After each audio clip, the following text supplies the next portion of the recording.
ಸಚಿವ ನಾಗೇಂದ್ರ ರಾಜೀನಾಮೆ ವಿಚಾರದಲ್ಲಿ ಗೊಂದಲ ಮೂಡಿದೆ. ರಾಜೀನಾಮೆ ಕೊಟ್ಟಿಲ್ಲ ಅಂತಿದ್ದಾರೆ ನಾಗೇಂದ್ರ, ರಾಜೀನಾಮೆ ಕೊಟ್ಟಿದ್ದಾರೆ ಅಂತಿದ್ದಾರೆ ಡಿಸಿಎಂ ಡಿಕೆಶಿ.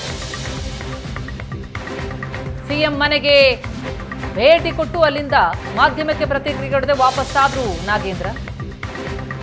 ಈಗ ಸುದ್ದಿಗೋಷ್ಠಿ ವೇಳೆ ನಾಗೇಂದ್ರ ದೂರವಾಣಿ ಕರೆ. ಆಗ ಡಿಕೆಶಿ ಕೇಳ್ತಾರೆ, ನೀನಿನ್ನೂ ರಾಜೀನಾಮೆ ಕೊಟ್ಟಿಲ್ವಾ ಅಂತ. ಮಾಧ್ಯಮಗಳಿಗೆ ರಾಜೀನಾಮೆ ಕೊಟ್ಟಿದ್ದೇನೆ ಅಂತ ಹೇಳಿಬಿಟ್ಟೆ ಅಂತ ಡಿಸಿಎಂ ಡಿಕೆಶಿ ಪ್ರತಿಕ್ರಿಯಿಸ್ತಾರೆ. ಹೇಳಿ ನಾಗೇಂದ್ರ. ಕೋರೆ ಓಕೆ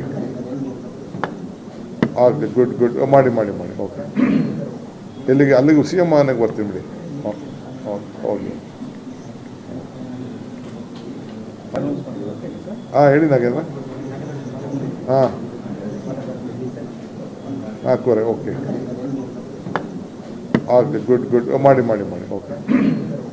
ಎಲ್ಲಿಗೆ? ಅಲ್ಲಿಗೆ ಸಿ ಎಂ ಮನೆಗೆ ಬರ್ತೀನಿ ಬಿಡಿ. ಓಕೆ ಹೇಳಿ ನಾಗೇಂದ್ರ.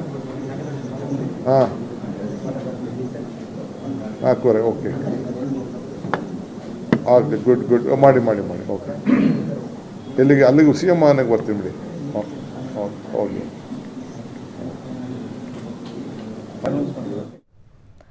ಸಿಎಂ ನಿವಾಸಕ್ಕೆ ಭೇಟಿ ಕೊಟ್ಟರು ನಾಗೇಂದ್ರ. ನಂತರ ಅಲ್ಲಿಂದ ಮಾಧ್ಯಮಕ್ಕೇನು ಪ್ರತಿಕ್ರಿಯೆ ಕೊಡದೆ ವಾಪಸ್ಸ.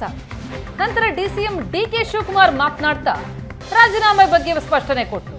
ಆದರೆ ಈಗ ನಾಗೇಂದ್ರ ಮತ್ತು ಡಿಕೆ ಶಿವಕುಮಾರ್ ನಡುವಿನ ದೂರವಾಣಿ ಮಾತುಕತೆ ಏನಿದೆ ಅದರಲ್ಲಿ ನಿಜಕ್ಕೂ ನಾಗೇಂದ್ರ ರಾಜೀನಾಮೆ ಕೊಟ್ಟು ಬಂದ್ರಾ ಇಲ್ವಾ, ಅಥವಾ ಈಗೇನಾದರೂ ಸುದ್ದಿಗೋಷ್ಠಿ ನಡೆಸಿ ಅದನ್ನ ಘೋಷಣೆ ಮಾಡ್ತಾರಾ, ಹೀಗೆ ಹಲವು ಗೊಂದಲಗಳು ಮೂಡ್ತಾ ಇದೆ.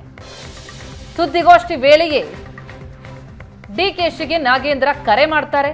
ನೀನಿನ್ನು ರಾಜೀನಾಮೆ ಕೊಟ್ಟಿಲ್ವಾ ಅಂತ ಡಿಕೆಶಿ ಪ್ರಶ್ನಿಸ್ತಾರೆ. ನಂತರ ಸಿಎಂ ನಿವಾಸಕ್ಕೆ ಹೋಗ್ತಾ ಇದೆಯಾ, ನಾನು ಅಲ್ಲೇ ಬರ್ತೀನಿ ಅನ್ನುವಂತ ಮಾಹಿತಿಯನ್ನ ನೀಡ್ತಾರೆ. ಒಟ್ಟಾರೆ ಕೊಂಚ ಗೊಂದಲ ಮೂಡಿದೆ. ಆದರೆ ತಲೆದಂಡಕ್ಕೆ ಸೂಚನೆ ಕೊಡಲಾಗಿದೆ ರಾಜೀನಾಮೆ ಕೊಡೋದಕ್ಕೆ ಎನ್ನುವಂತ ಮಾಹಿತಿ. ಹಾಗಿದ್ರೆ ಸುದ್ದಿಗೋಷ್ಠಿ ನಡೆಸಿ ರಾಜೀನಾಮೆಯನ್ನ ಘೋಷಣೆ ಮಾಡ್ತಾರಾ ಸಚಿವ ನಾಗೇಂದ್ರ? ಕೆಲವೇ ಕ್ಷಣಗಳಲ್ಲಿ ವಿಧಾನಸೌಧದಲ್ಲಿ ಸುದ್ದಿಗೋಷ್ಠಿಯನ್ನ ಕರೆದಿದ್ದಾರೆ ನಾಗೇಂದ್ರ. ಅಲ್ಲಿ ಹಾಗಿದ್ರೆ ತಮ್ಮ ರಾಜೀನಾಮೆಯ ಘೋಷಣೆ ಮಾಡ್ತಾರಾ? ಸಂಜೆ 4:30ಕ್ಕೆ ಸುದ್ದಿಗೋಷ್ಠಿ ನಡೆಸಿ ನಾಗೇಂದ್ರ ರಾಜೀನಾಮೆಯನ್ನ ಘೋಷಣೆ ಮಾಡುವಂತಹ ಸಾಧ್ಯತೆಗಳು ಕಂಡು ಬರ್ತಾ ಇದೆ.